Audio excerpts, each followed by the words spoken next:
Bonjour à toutes et à tous, je suis ravie de vous retrouver pour ce nouvel épisode spécial interview. Vous savez qu'en 2026, mon intention c'est de pouvoir faire parler d'autres personnes que moi et notamment j'ai un invité tout particulièrement spécial aujourd'hui puisqu'on travaille ensemble depuis quelques années déjà. J'ai nommé Alexandre Côté.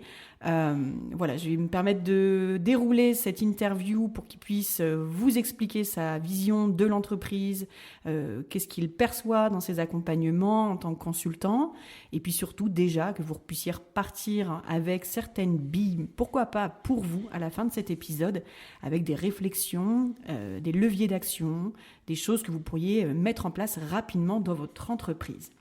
Hello, je suis Natacha, coach certifiée en mindset chez Coaching Génération.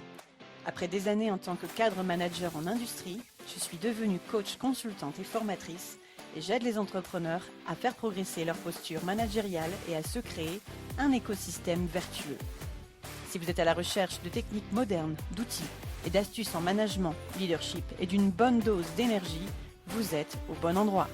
Dans ce podcast, je vous partage tout pour vous inspirer, intégrer de nouvelles pratiques et insuffler une dynamique humaine et authentique dans vos équipes. Alors, installez-vous, c'est parti pour l'épisode du jour. Alors Alexandre, bonjour. Bonjour. Bienvenue dans ce podcast, bienvenue chez moi. Et du coup, voilà, je vais me permettre de poser la question de qui es-tu pour nos auditeurs. Est-ce que tu peux te présenter ? Tout à fait. Eh bien, écoutez, bonjour à toutes et à tous. Donc, je m'appelle Alexandre. Je vais vous raconter mon histoire qui commence à l'âge de 13 ans. Je suis un enfant de la terre, un fils de paysan et de la nature. Très en lien avec le sport, destiné à être sportif au niveau judo, jusqu'à une journée où ma vie de sportif s'arrête suite à une problématique de hanche. Très impactante puisque je suis passé de debout à 4 roues sur un fauteuil roulant pendant plusieurs années. Et en même temps, ça a fait la personne que je suis devenu aujourd'hui, puisque la résilience m'a permis de découvrir énormément de choses, aussi bien à travers le sport qu'à travers mon activité professionnelle. J'ai eu la chance de faire du basket en fauteuil roulant, du ski en fauteuil roulant. Et donc, ça permet d'avoir une vision du monde un peu différente. À un moment donné, il fallait quand même retourner à l'école. Et donc, je me suis retrouvé dans un CAP BEP mécanique, chose que j'ai beaucoup appréciée. Et puis, au fur et à mesure de mon cursus scolaire, j'ai toujours voulu travailler. Mais mon état physique m'empêchant de travailler, j'ai continué les études jusqu'à rentrer en partenariat avec l'entreprise Plasticomium. Je cite toujours cette entreprise qui m'a accompagné, puisque c'est la première entreprise qui a ouvert les bureaux avec un aménagement pour les personnes à mobilité réduite. Et ils ont même déplacé un pupitre de machine pour que je puisse travailler et développer mes compétences et connaissances dans ce domaine. Dans le monde de l'automobile, quand on dit pas non, on peut aller très vite et très loin. Et j'ai travaillé pendant 16 ans sur différents sites pour développer du projet, de la qualité, de la construction d'usines en France et à l'étranger. Après de nombreuses années dans l'automobile à travailler sur du process, de l'organisation, j'étais black belt en lean management et lean manufacturing. J'ai commencé à m'occuper des systèmes de performance, Forex Excellence System, et aussi la même système de performance chez Toyota. Je suis revenu sur le territoire parce que j'étais beaucoup à l'étranger et j'étais papa d'un 3e très jeune enfant. Et ma femme, le jour de l'accouchement, m'a demandé de revenir parce qu'elle m'a expliqué qu'elle avait besoin de moi. J'ai fait un choix familial, je suis revenu sur le territoire. Et dans mon retour du territoire, on m'a proposé de changer de fonction. J'étais plus dans la construction et le développement, mais on m'a demandé de fermer des sites et de faire plutôt du cost saving, des choses qui n'étaient plus en lien et alignées avec mes valeurs. Et c'est le premier gros changement professionnel que j'ai eu. J'ai quitté cette activité-là avec un vrai challenge de retrouver des choses où on construit. Et ce qui me semblait le plus intéressant de reconstruire, c'était le lien avec l'humain dans l'entreprise. Parce que c'est toujours ce qui m'a fait gagner, d'avoir les belles équipes avec les belles personnes dans des bons fonctionnements. Donc je suis sorti de l'automobile en refaisant une formation avec le CEPI Management. Ce qui m'a permis de découvrir mes capacités à faire autre chose que de l'automobile. Et donc, par la suite, j'ai travaillé 8 ans avec le CEPI Management pour accompagner et développer les collaborateurs en entreprise et les stratégies d'entreprise. Au bout de 8 ans, je vais vous raconter cette anecdote, mais j'étais en vacances, je faisais du VTT dans le sud, et en passant dans une forêt, j'ai entendu au secours. Je me suis arrêté et j'ai vu un apiculteur qui essayait de retenir des ruches. Il m'a demandé de venir. Bon, lui, il était en tenue, moi j'étais en short, donc je vous laisse juste imaginer ma stupeur. Je me suis approché, j'ai pas été piqué, je lui ai apporté le bâton, il a pu maintenir les ruches, et il m'a demandé de l'attendre. On a discuté, le lendemain il m'a fait visiter son exploitation, et j'ai trouvé que c'était hyper intéressant. De retour au mois de septembre, j'étais toujours, donc je vous explique, 8 ans de conseil, beaucoup à Paris, beaucoup en déplacement. Et j'étais dans un questionnement de me dire, mais j'aimerais bien retrouver des choses plus simples, plus naturelles. Et donc j'ai trouvé une formation pour devenir apiculteur. Quand vous faites une formation pour apiculteur, au printemps, l'objectif de l'apiculteur est de trouver un essaim pour justement pouvoir avoir ses propres abeilles, son propre cheptel. Et dans ce cadre-là, au feu rouge, je vois une camionnette écrite devant moi, B-City. Et je me dis, tiens, c'est particulier. Je prends le numéro de téléphone, j'appelle et je rentre en contact avec Sylvain Brevard, qui a créé B-City, qui met en place la biodiversité dans l'ensemble des entreprises. On s'est rencontrés pour obtenir un essaim et on a matché. Je crois beaucoup aux rencontres et cette rencontre a fait qu'on a travaillé ensemble pendant plusieurs années. Mais comment quitter le monde du conseil vers l'apiculture ? L'avantage, c'est qu'il y a 2 saisons en apiculture. La saison qui est calme en hiver et la saison qui est assez forte au printemps-été. Et c'est presque l'inverse dans le conseil et dans la formation. Donc je remercierai toujours mon dirigeant qui, au CEPI Management, m'a proposé ce deal et qui a été quelque chose de très intéressant, ce qui m'a permis de lancer dans l'apiculture tout en conservant un fonctionnement naturel familial, puisque vous comprenez bien que quand vous quittez un poste de directeur consultant pour être apiculteur à mi-temps, il manque des éléments à la fin. Donc voilà comment j'ai travaillé avec Sylvain pendant 3 ans, et un jour Sylvain a fait les 5 ans de B-City à l'EDEC, une très belle conférence, où on a travaillé sur le biomimétisme, et je me suis aperçu que le biomimétisme des organisations était extrêmement puissant. Et j'ai eu beaucoup de retours à la fin de la conférence où des dirigeants sont venus en disant « c'est hyper intéressant ce que tu nous racontes, mais comment tu mets ça en œuvre dans l'entreprise ?» Ça m'a beaucoup fait réfléchir et après j'ai fait le chemin inverse. J'ai gardé l'apiculture et l'autre moitié du temps, j'ai développé ma propre activité. Alors toujours en partenariat avec le CEPI Management, ce qui m'a offert beaucoup de liberté dans la création. Et donc j'ai créé Naturalink et j'ai repris des cours d'éthologie pour comprendre la sociologie du vivant, puisque les problématiques que je voyais dans la ruche étaient les mêmes problématiques que dans l'entreprise. Et je me suis dit, le vivant a un impact qu'on doit pouvoir partager. Voilà. Et donc, au départ, je faisais beaucoup de conférences, beaucoup d'accompagnement, et plus je faisais de conférences, plus on venait me voir en me disant, c'est hyper intéressant dans ma boîte, mais comment on met en œuvre tout ça ? Et voilà toutes mes problématiques. Donc, voilà comment je suis arrivé à accompagner des entreprises et des dirigeants. Formidable. Alors c'est hyper important pour moi que tu fasses partie de ce podcast aujourd'hui, puisque ça fait maintenant, alors pour ceux qui nous découvrent, 2-3 ans qu'on travaille ensemble, et on a vraiment une complémentarité et une façon de voir l'entreprise, l'humain au sein de nos organisations qui est très spécifique, très particulière, et en même temps qui a beaucoup d'impact sur le territoire. Alors encore une fois, on vous parle depuis les Hauts-de-France, pour les personnes qui nous écoutent à l'international, et je sais que vous êtes présents. Alexandre, aujourd'hui, qu'est-ce que tu peux nous dire à propos de ce que ta vision du monde de l'entreprise aujourd'hui, quelle est-elle? Quel est ton constat? Comment tu agis pour ça? Alors, assez régulièrement, c'est les dirigeants ou des managers d'entreprise qui nous contactent. Moi, j'ai une méthode qui est extrêmement simple, c'est que je me déplace pour déjà écouter les besoins du dirigeant, écouter sur le terrain. Moi, je suis quelqu'un de très pragmatique, donc je ne crois que ce que je vois, et donc je vais dans l'entreprise avec les bottes et les blouses dans l'agro, la nuit, le jour, en logistique.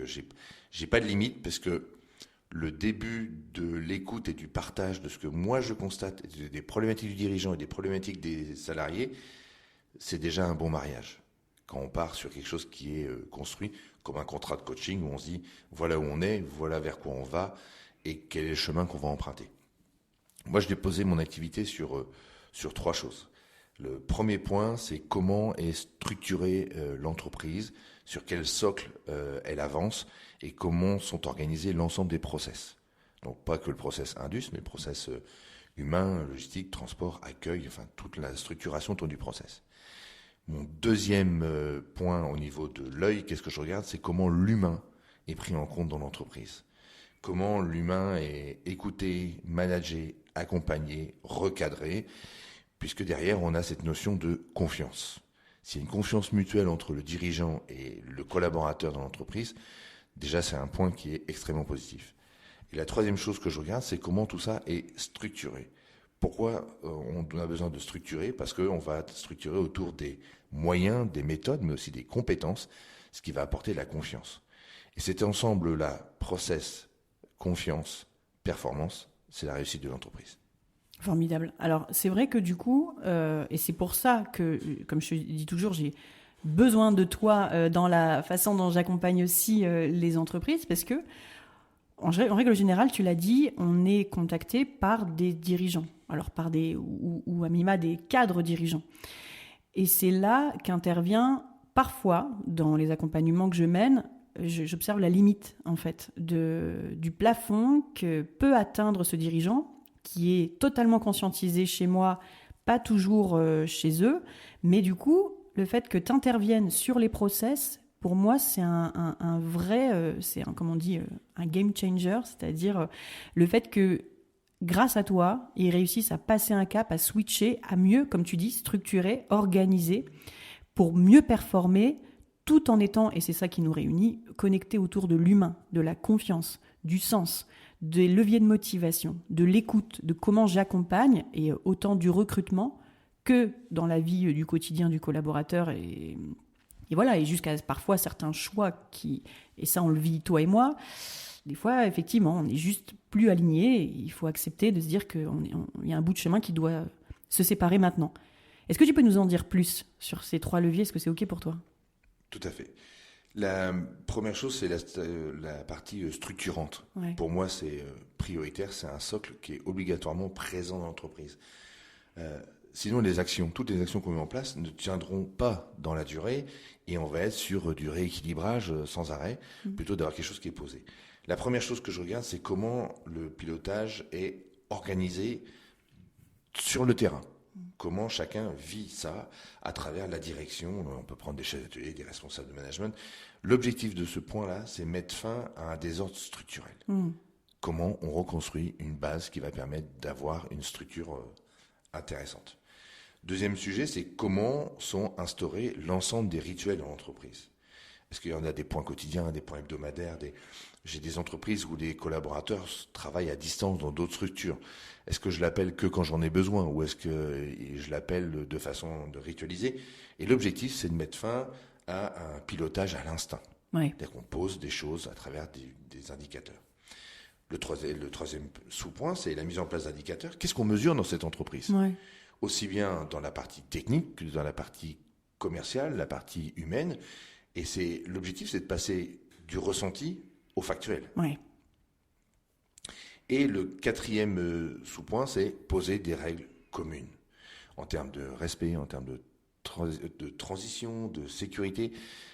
Comment on s'écoute, et c'est mettre fin à du management affectif pour limiter des tensions qui se diffusent naturellement dans l'entreprise si ce socle-là, cette organisation-là n'est pas comprise, n'est pas validée par l'ensemble de l'activité. Et ça, c'est la base. Hein. C'est vrai que du coup, quand tu parles de management par l'affect, alors on n'en a pas parlé, mais c'est vrai qu'on accompagne tout type de secteur. On peut accompagner des industries comme des TPE, c'est-à-dire quasiment des indépendants, en passant par des secteurs du BTP, de l'agro, de l'industrie, peu importe.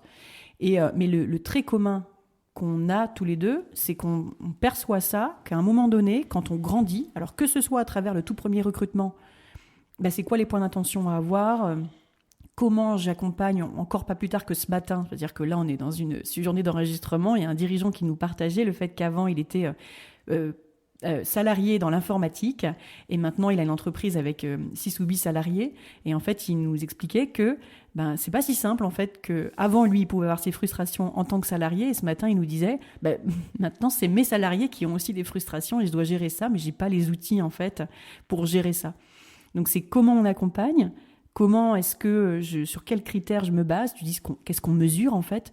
Et ça, si on n'a pas conscience, c'est un petit peu comme je dirais peut-être le business plan, tu sais, d'une entreprise ou comment tu pilotes ta comptabilité. Oui. C'est ça. Hein. Et donc, tout ça doit être posé factuellement pour pouvoir être mesuré et passer d'un avant à un après, comme tu disais, un accompagnement. C'est quoi le point de départ ? État A, état désiré B, c'est quoi ? Et comment on y va ?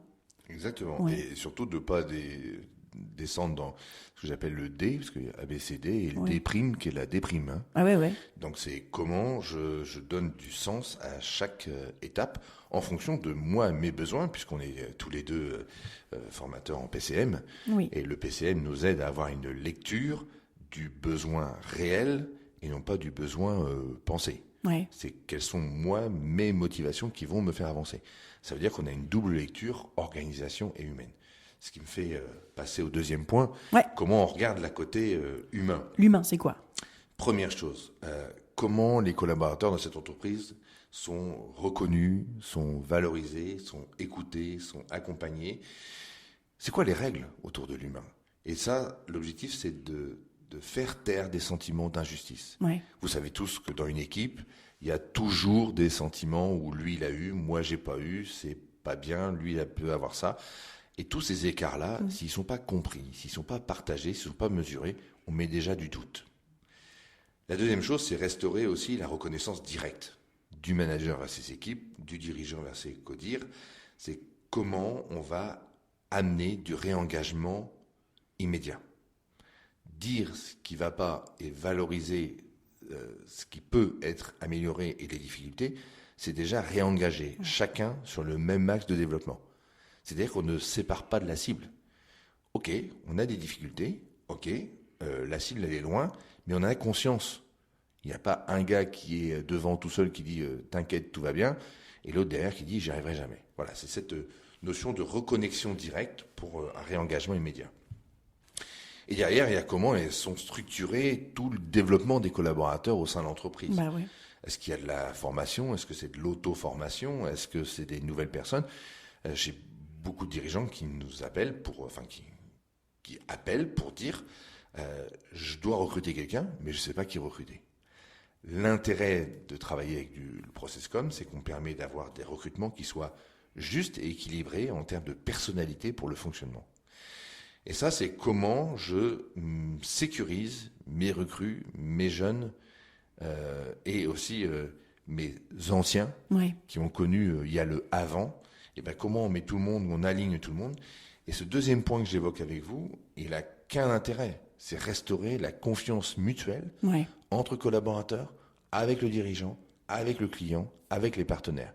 S'il y a cette notion de confiance, qu'il y a cette notion de juste équilibre, et ben ce point-là de l'humain, on peut valoriser le fait que ça soit managé dans l'entreprise. Oui, c'est ça qui crée aussi la performance qui va être ton troisième point après. Ça me fait penser à un cas, une anecdote qu'on a en commun, un client qu'on a accompagné en commun, où j'ai démarré l'accompagnement en individuel, secteur du BTP, et en fait, aujourd'hui, le plafond a été atteint, ou à un moment donné, mais structurellement, au niveau des process, de l'accompagnement, non. En fait, l'accompagnement... alors qu'il pensait accompagner, il n'était pas au juste niveau, au bon niveau, il n'avait pas les bons indicateurs, il n'avait pas la bonne vision des choses. Et notre complémentarité a fait que, on sait aujourd'hui, toi et moi, c'est ton tour, c'est mon tour, c'est à moi, c'est à toi. Voilà. Et en fait, de se dire quel est le besoin du client. Exactement. Et comment est-ce qu'on réajuste nos postures, nos positions, encore une fois, pour servir le client. Exactement. Ce manager-là avait l'impression de manager. En fait, il n'était pas dans le management, il était dans le diriger. Il savait dire ce qu'il fallait faire, mais donner du sens de pourquoi le faire, à quel moment le faire, comment le faire. Et comment on reconnecte l'humain, ce qu'on vient de dire sur la reconnaissance et le partage de l'implication. Tu le disais tout à l'heure, la notion de performance, c'est la structuration en fait de l'entreprise, de l'organisation. c'est déjà sécuriser les savoirs de l'entreprise. Est-ce qu'il y a des gammes, est-ce qu'il y a des fiches méthodes, comment on organise, comment on fait, comment on l'écrit, et c'est mettre fin à la dépendance de quelques profils. Bah ouais, hein. Et ça, c'est quelque chose de très important qu'on sous-estime souvent, et que quand dans l'entreprise on se dit mince, Bernard il part à la retraite dans 2 ans, il est le seul à gérer cette machine, ce process, ces organisations. Je vais y mettre un jeune dans les pattes et ça va bien fonctionner. Bon, je vous rassure, dans 90% des cas, ça ne fonctionne pas. Parce que on met une charge sur une personne qui va partir. On lui dit, écoute, arrête de produire et tu vas transmettre. Lui, il ne vit que par sa production et ses résultats. Et là, on lui demande de faire autre chose que ce qu'il aime. Et vous savez très bien qu'on ne peut pas parler de choses que l'on n'aime pas ou on ne fait pas bien. Ça crée du décalage. Le jeune ne le comprend pas. Et à un moment, on dit, c'est pas la bonne personne que je viens d'embaucher. Ouais. Si, c'est peut-être pas le bon process. Ouais. Et donc là, c'est la fin des dépendances pour justement accompagner le développement. Et c'est une richesse absolue parce que quand vous écrivez la façon de faire, quoi qu'il se passe dans l'entreprise, ce temps-là qu'on va partager, il ne sera jamais perdu parce qu'il va servir aux prochains embauchés, aux prochains profils, au prochain développement. On lit partout qu'un recrutement, ça coûte entre 15 et 17 000 euros à l'entreprise. Mettre 1 000 euros pour écrire les choses qui vous serviront tout au long de l'entreprise, on a un retour sur investissement qui est plus qu'immédiat. Ah ouais. Mmh.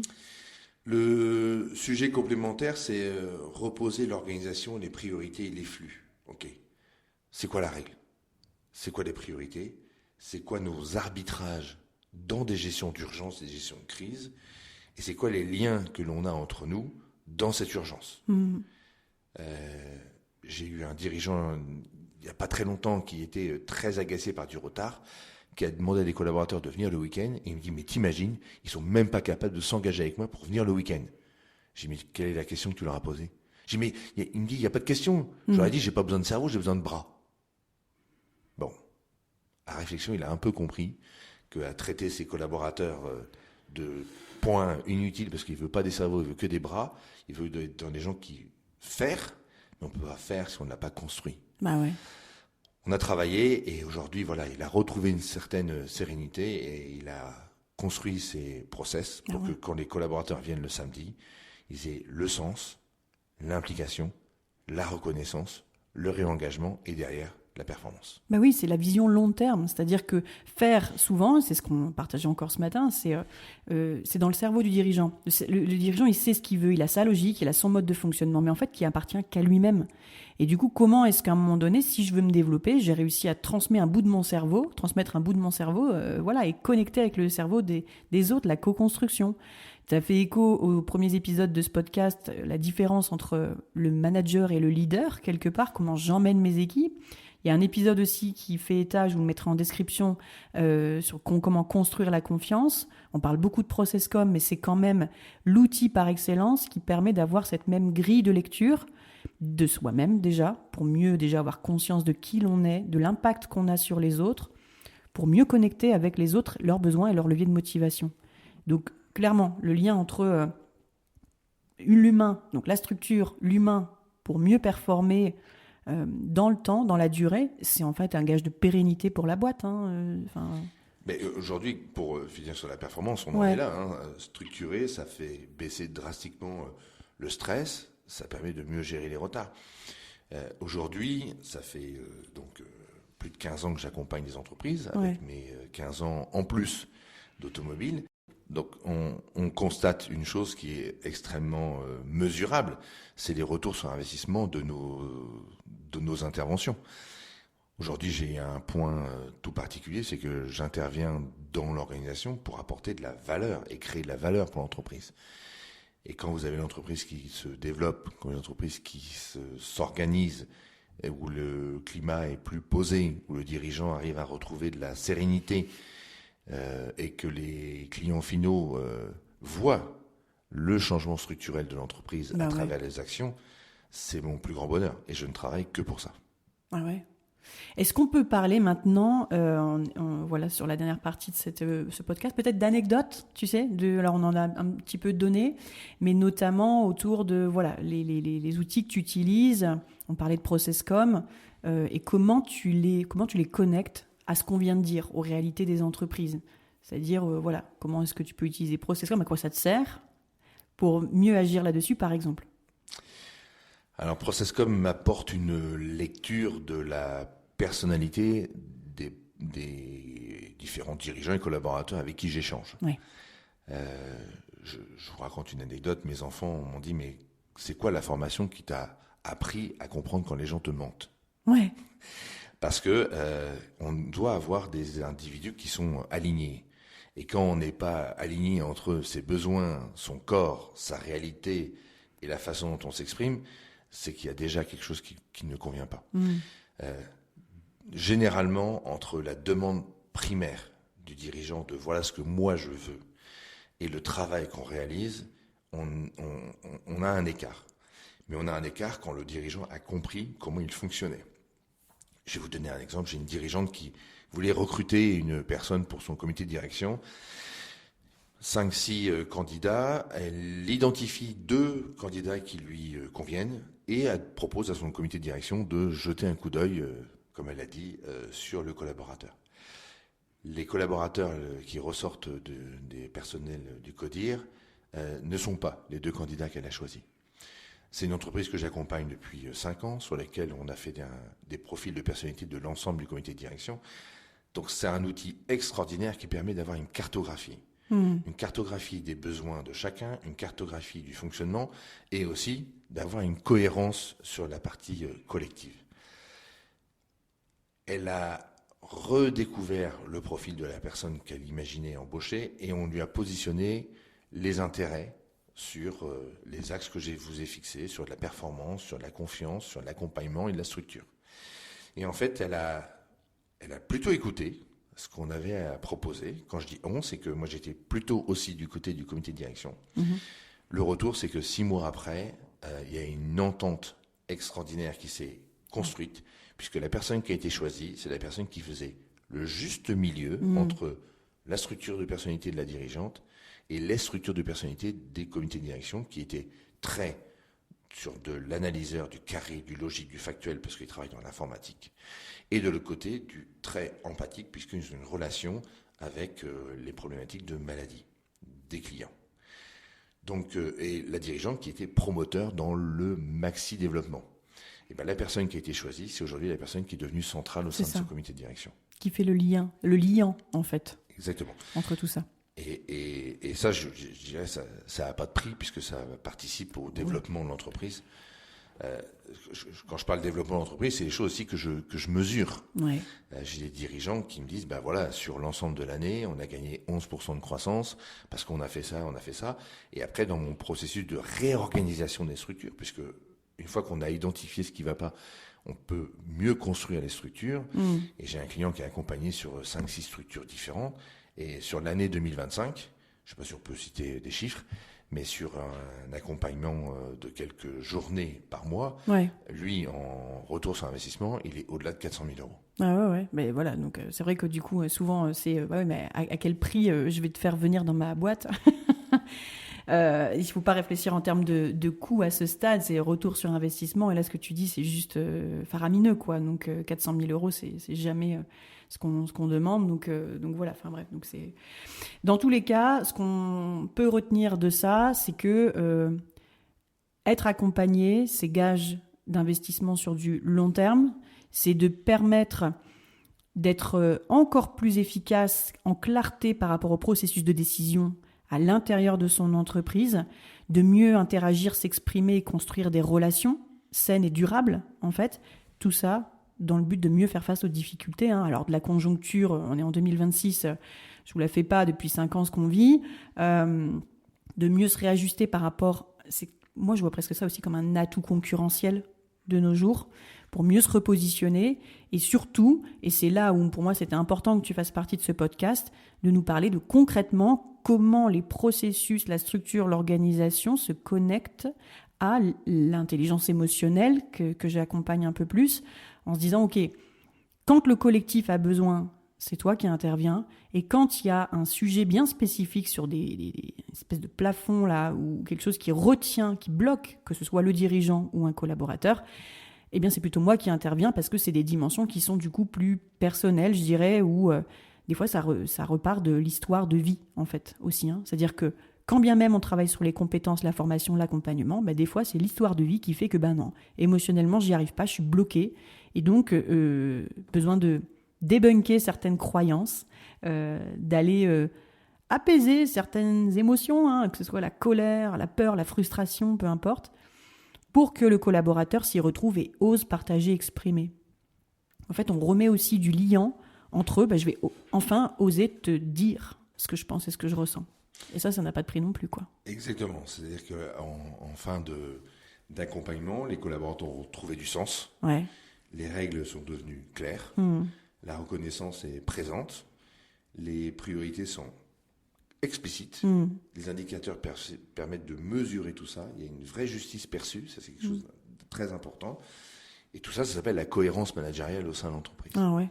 Et quand on associe la cohérence managériale avec les profils de personnalité PCM et la partie émotion, compréhension de ce qui se passe, c'est un sujet qui est extraordinaire. Ouais. Il y a un gros sujet qui nous attend aussi, c'est l'EQI 2.0, c'est-à-dire cette forme d'intelligence émotionnelle au sens de la compétence, comment je développe au sein de mon entreprise pour mes collaborateurs l'intelligence émotionnelle, l'intelligence collective en fait, qui tourne autour de la façon dont on peut mesurer les choses à travers l'EQI. Ça, c'est quelque chose dont je pense qu'on en reparlera bientôt. Oui, je suis...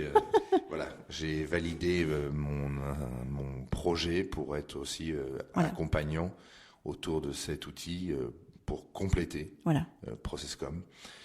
Il y aura probablement un complément derrière sur d'autres formations autour du narratif, puisque quand on se dit les choses, quand on se raconte les choses, quand on sait écouter les choses, on commence vraiment à progresser, et ça c'est pour un développement individuel du dirigeant. Ok. Pour terminer, quel conseil tu aurais envie de donner aux dirigeants qui nous écoutent pour 2026 ? Vous n'êtes pas tout seul.